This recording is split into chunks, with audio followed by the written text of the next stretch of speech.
Hi people, magandang araw. Good day sa inyo lahat. Maligayang bati po sa inyo lahat. Kamusta kayo?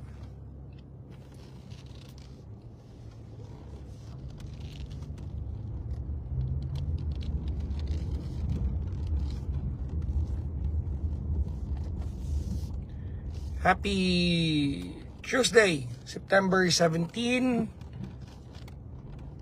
sa ating lahat. So today is a little bit controversial day for me. I don't know if you know exactly what I posted before I went to bed this morning, no? Wee hours in the morning kanina. Some people supported what I posted, some people attacked me. Someone unfollowed, canceled daw ako. Well, I just congratulated the mother of Carlos Yulo for the award that she received. I think that means a lot, no? For being an ordinary mom, well, before Carlos Yulo was an Olympian.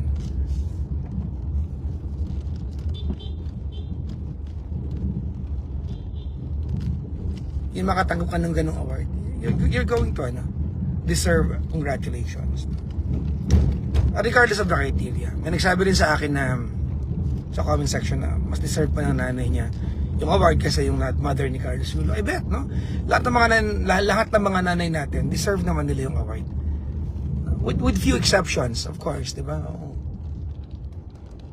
With few exceptions, deserve naman talaga ng mga nanay ng awards.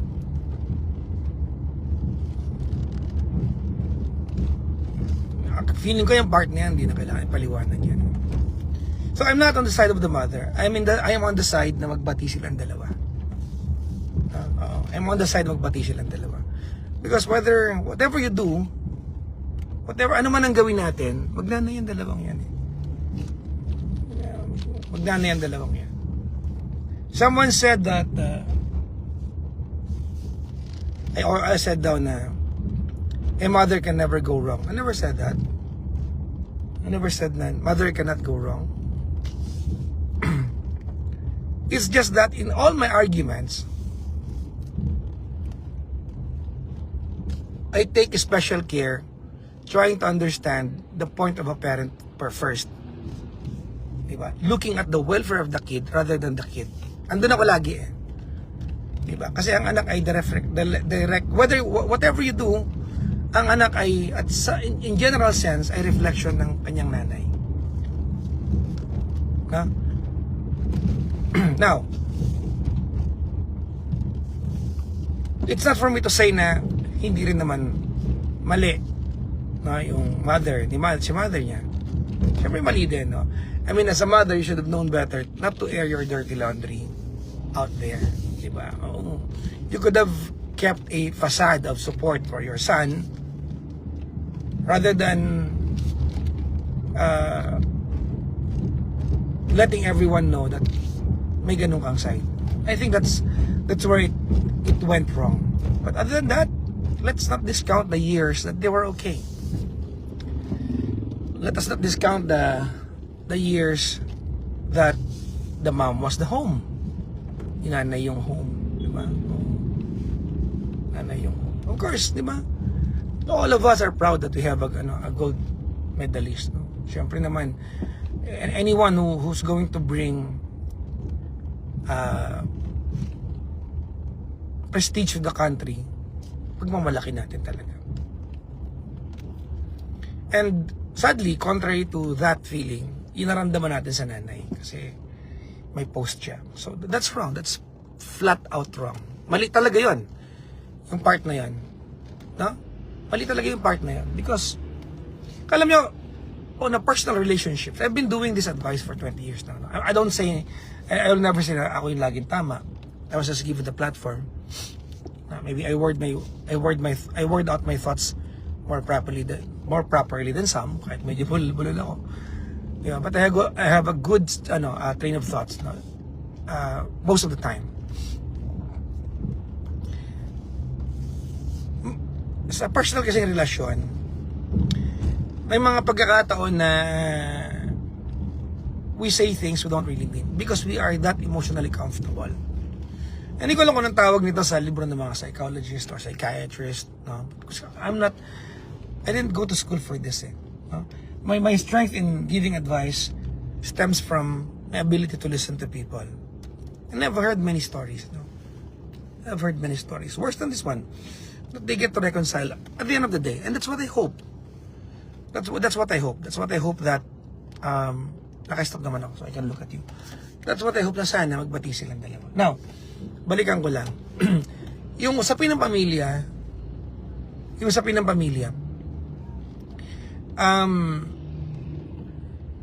pag tayo na sa family, no, the dynamics of being in a family, that circle, no, it does not give us the right to say nasty things and hurtful things to someone, especially a member of the family. But at some point, it's warranted. Kasi forgiveness will be easier to come by because you expect to belong in the same universe. It becomes a different conversation when you put it out there.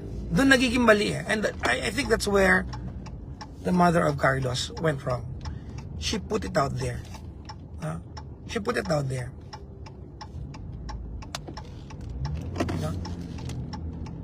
Mali na inilabas niya yun doon. Hindi rin naman magiging tama kung hindi niya nilabas at sinabi niya. It's the same thing. But my point is, it should not have blown in the magnitude that we see now. Kasi at some point, it overshadowed, diba, some luster of the success that we should be celebrating. Now, some people are forced to take sides, no? Some people cannot compartmentalize topics because at some point it has to be generalized. What do I mean by compartmentalize the issue? Some people, only because we want to congratulate Carlos, can no longer appreciate yung award ng nanay bilang nanay. No? Hindi na, kumbaga, kay Carlos lang ako. As a nanay lang ako. No.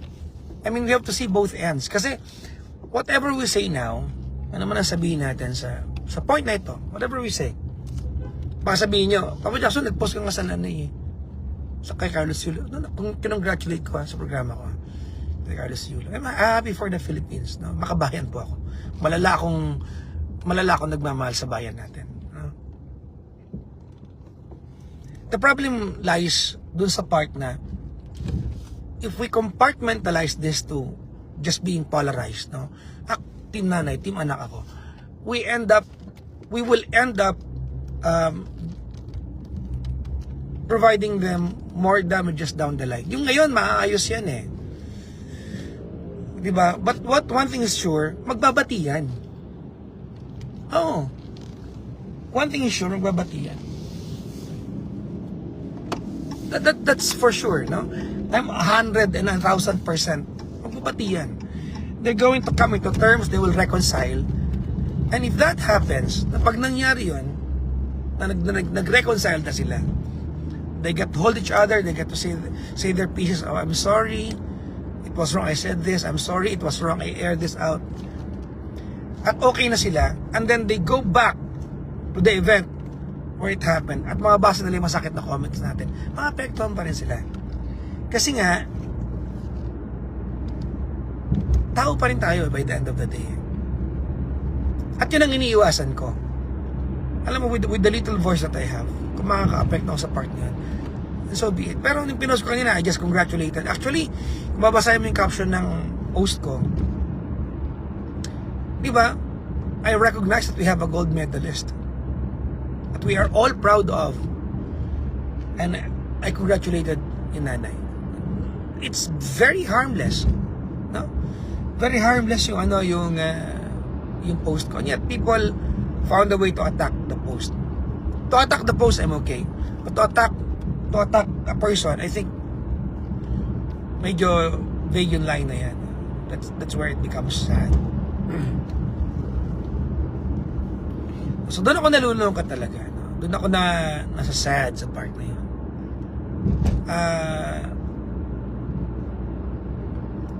Alam mo, in a general sense, nalulungkot ako sa paggamit natin ng SOCMED sa Philippines. Ano?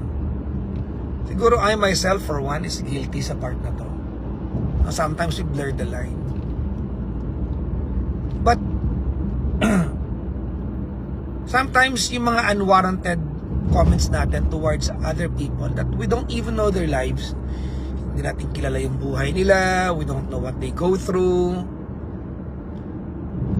we feel like we have this sense of entitlement to judge their entire life as if we know them from day dot.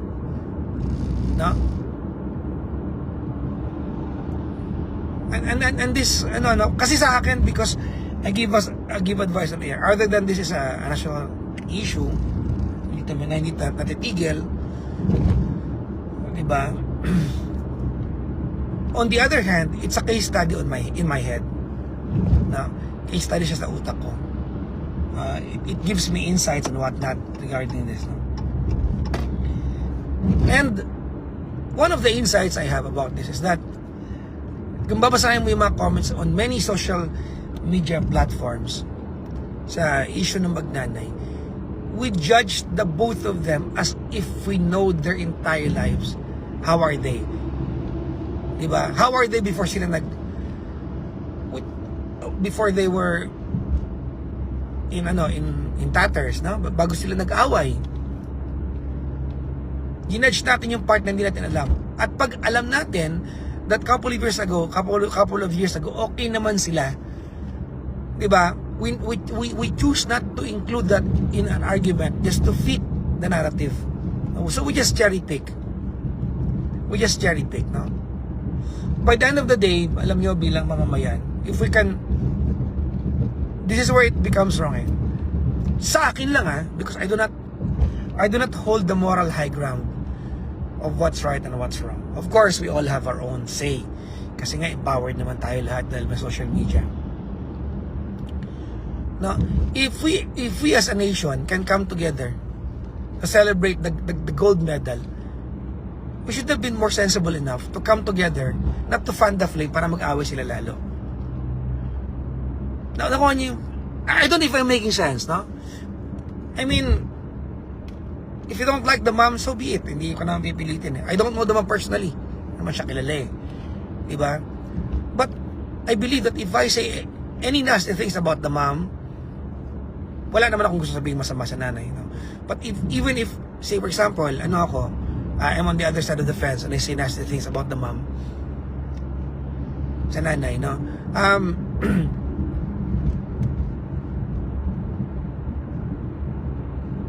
I help fan the flame of chaos. So nandun lang naman ako. No, I'm not being idealistic. I'm just not wanting to take part para mag-divide palalo yung nanay. Because after all, we want to see a whole package of a gold medalist. Alam nyo, si Heidelin Diaz tsaka si Carlos Yulo, these are very special people. No, it's very hard to come by another Heidelin and Carlos Yulo in our lifetime. Ang tagal nating inantay nito. Diba? Ang tagal nating inantay nito. They are very special individuals. And seeing that if we all agree that they are very special individuals, as a nation, it would make more sense to us to see them a complete unit, a complete family, rather than nag-aaway sila. Kasi kung minsan lang ito, di ba, mas maganda yung ending na okay sila kaysa nag-aaway sila. Di ba? I don't know if you agree with me or if you hate me for what I'm saying. Na?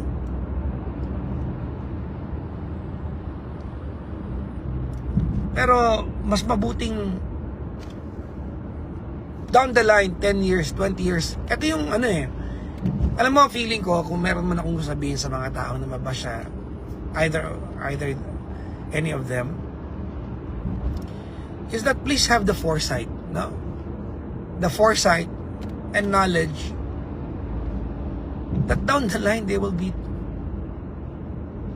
together again, they will reconcile. And knowing that will stop us from saying nasty things to the two of them.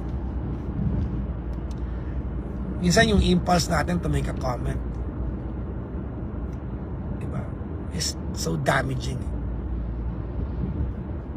sa ibang tao. And we fail to see that. We so fail to see that. So I am not Papa Jackson, you are on the side of the mom. Team nanay ka. No. I am Team Yulo. I am on the team of the entire family. No. I would love Yulo to at some point hold his mom and say, "Ma, medal ko. Pati na tayo." It would be a wonderful day for all. No, especially the country and the Yulo family. Now, Papa Jackson, nag-post yung nanay di ba? Buset, nanalo pa. Nabasa ko rin po yun, no? I will not discount the fact na nabasa ko yun, no? Sabi niya, Team Japan pa rin malakas. Tama ba yun? Of course, it's wrong. Di ba? Siyempre, mali yun. Di ba? You will be stupid to say na tama yun. Mali yun, of course. But, there will never be a proper alibi for that. No. That's wrong. But to see the surface or at face value the post is as not giving proper analyzation to it. I think there's more to that. If I may, it's coming from a place of pain. Diba? That she badly wants to be a part of that entire transaction sa buhay ni Carlos. Because all the previous ones, she was a part of it. Diba? She was a part of it. Nagluto ng breakfast, naglaban ng damit ni Carlos. And you have to take account for that. Hindi sa nanunumbat. I'm just saying na it's not to forgive, dapat patawarin. No. I'm just saying it's coming from a place of pain. Now, paano mo nasabi na it's coming from a place of pain? Hindi ba sapat that she went on national TV to say sorry to her son? Bilang nanay, mahirap gawin yun. Diba? Bilang nanay. Parents are not perfect. No? Oh. Parents are not perfect. Hindi perfect ang mga magulang. They will commit mistakes. No? They're going to commit mistake. And what she did was wrong. I'm not saying she's stupid, but it was a stupid move. Those are two different things. Don't twist my words. No? But I think it's coming from a place of pain and hurt that she wants so badly to be a part of the entire event. No?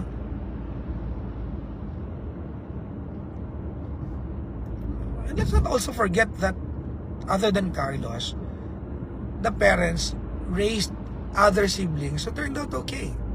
Who turned out, di ba, when they came home from the Olympics, they had something for the mom. So, you cannot discount the idea na hindi siya mabuti siyang nanay. Kasi kung lahat ng anak niya naging masama, we have something to talk about. Hindi So, I think this is just an unfortunate events sa buhay nila magnanay. Lahat ng magulang nag-aaway, no? Lahat ng magulang. Kami ng nanay ko, nagkakatampuan kami. Difference is, my mother will not post anything bad about me. Kapag napapasama ko loob niya, although never ko sinadya. Diba? Maybe difference is, I will not allow people to go after my mom. I'll be the first one na kahit magkaaway kami to defend her. We're not the same people, no? But at the end of the day, we should all wish that all families come together. Diba? If not in the ideal terms of a family, at the very least, they're not enemies. Especially in public's arena. So, that's that, no?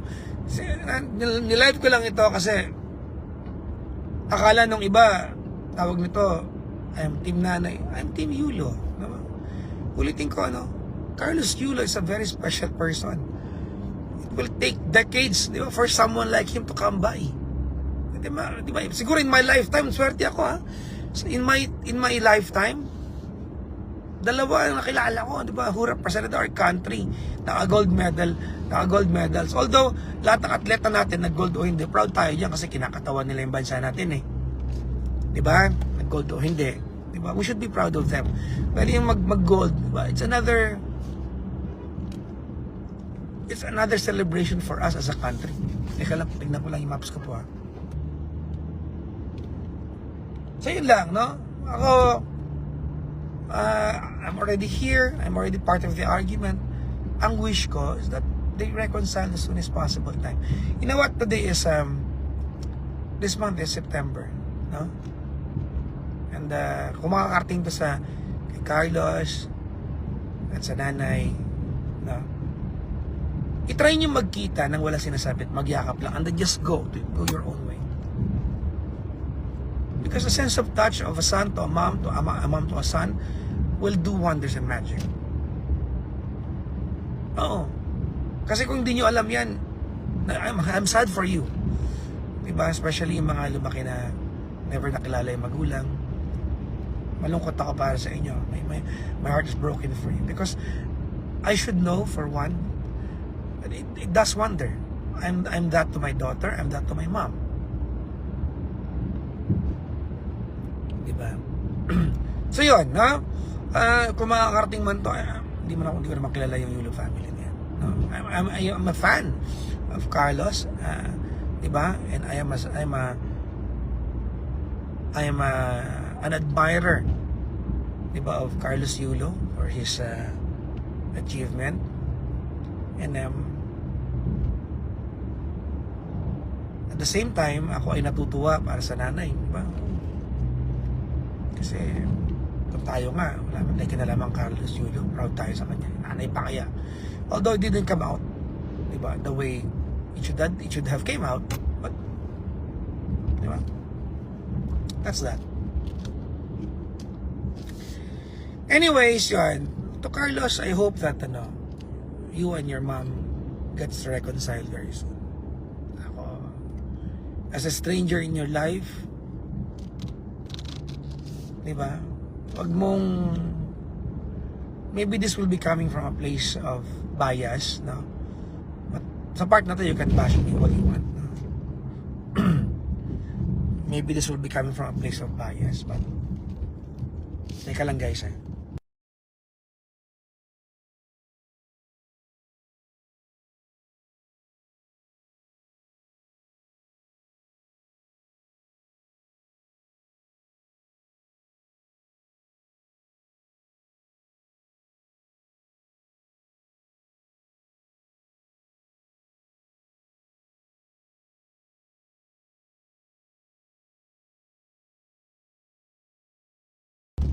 Ayan, no? To Carlos Yulo, diba? This will be coming from a place of bias, but you can hate me for saying this, no? But our days are numbered. Our days are numbered. All of us, no? All of us. We will all go. We will all go to a place where we are old and gray. And don't miss out on the chance or the chances that you can hold your dad and your mom while they're still around, regardless of the circumstances, diba? Regardless of the circumstances, no? Don't miss out on the days that you can hold them, no? Don't miss out on the days you can hold them, because pag dumating yung araw that we will no longer be able to